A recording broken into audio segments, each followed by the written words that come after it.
इतिहास के विषय में आज बात करते हैं।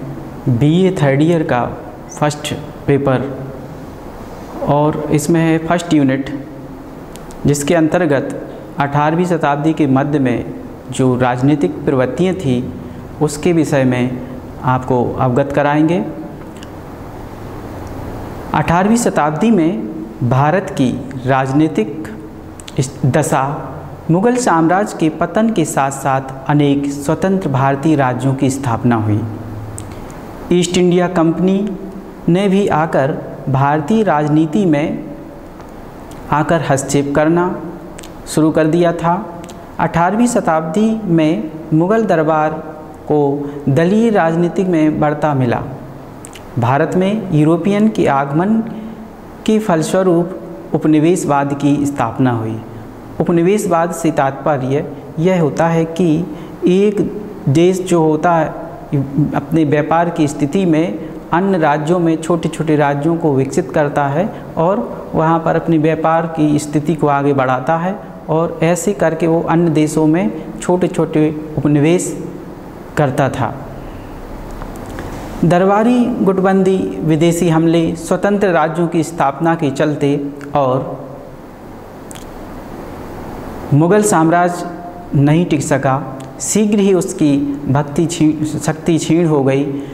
14 जनवरी 1761 ईस्वी को तीसरा पानीपत के युद्ध से ना तो लाभ और मराठियों को हुआ और ना ही अहमद शाह अब्दाली को। इस स्थिति का अप्रत्यक्ष रूप से अंग्रेज़ों को हुआ। इस युद्ध से स्पष्ट हो गया कि मराठे मुग़ल का स्थान लेने के लिए सक्षम नहीं थे। अंग्रेज़ों ने बंगाल पर अपना अधिकार करने के पश्चात एक एक करके भारतीय राज्यों को हराना शुरू कर दिया था। मुग़ल द्वारा मुर्शीद कुली खां को युद्ध करने पर उसने आंतरिक विद्रोह को दबाने के साथ साथ केंद्र को नियमित रूप से स्पष्ट प्रारंभ कर दिया था।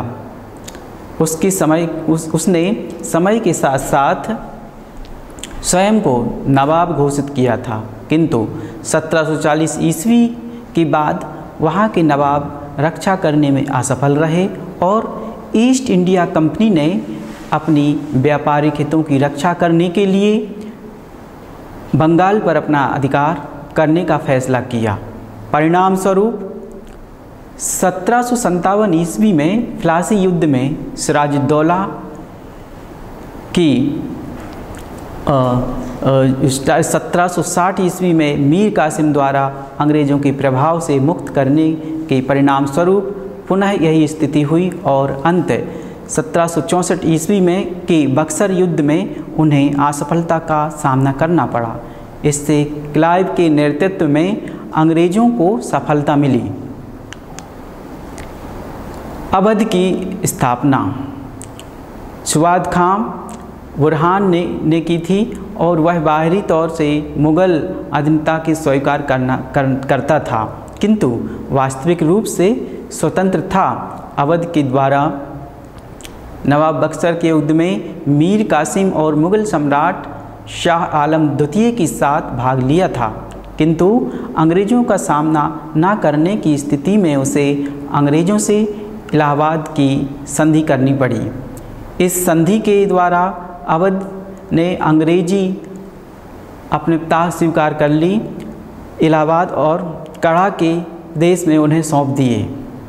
हैदराबाद के संस्थापक आसफ जाह निज़ाम उल मिल्क ने मुग़ल राजनीति से असंतुष्ट होकर हैदराबाद में स्वतंत्र राज्य की स्थापना की। 1748 ईस्वी में निज़ाम की मृत्यु के पश्चात उत्तराधिकार को लेकर संघर्ष हुआ। वहाँ के निज़ाम ने मैसूर के खिलाफ अंग्रेज़ों को सहायता दी थी। मुग़ल की अराजकता स्थिति का लाभ उठाकर अनेक वर्गों ने स्वतंत्र राज्य की स्थापना की थी।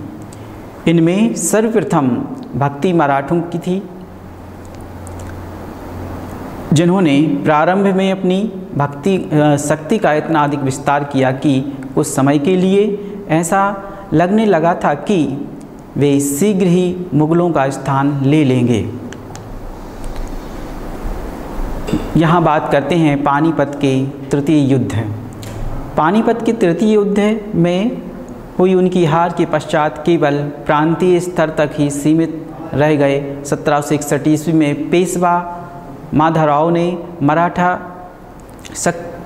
शक्ति को द्वारा व्यवस्थित करने का प्रयास किया, परंतु 1772 ईस्वी में उसकी मृत्यु ने यह प्रक्रिया स्थिर हो गई थी और पंजाब में सिखों ने स्वयं 12 मिसालों में संगठित किया और रणजीत सिंह के नेतृत्व में केंद्रीकृत सिख राज्य की स्थापना की। इस प्रकार 18वीं शताब्दी में एक और मुगल साम्राज्य अपने पतन की ओर अग्रसर था, तो दूसरी ओर अनेक स्वतंत्र राज्य की स्थापना हो रही थी। मैसूर के शासकों ने स्वयं को सम्राट घोषित कर दिया था।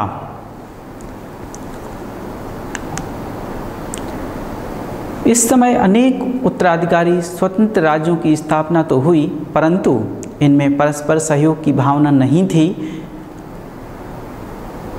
आपसी सहयोग वो एक दूसरों का करना नहीं चाहते थे और इसी कारण राज्य की अपनी स्वार्थात्मक महत्वाकांक्षा के रहते आपस में संघर्षरत थे।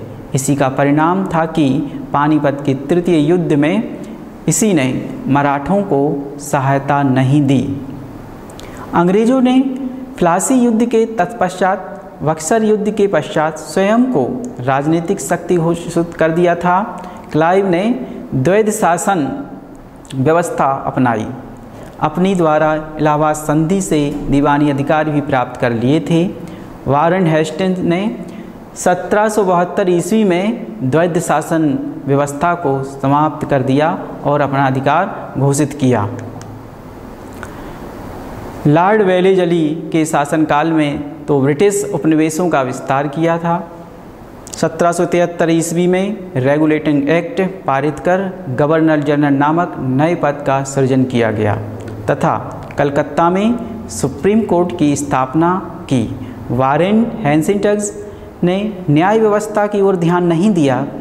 1794 ईस्वी में एशियाटिक सोसाइटी की स्थापना वारेन हेस्टिंग्स के द्वारा पंचवर्षीय और सालाना भूमि व्यवस्था योजना तथा लॉर्ड कॉर्नवालिस द्वारा 1793 ईस्वी में स्थायी बंदोबस्त लागू करने के द्वारा धीरे धीरे अंग्रेज़ों ने भारत को अपने उपनिवेश में बदल दिया।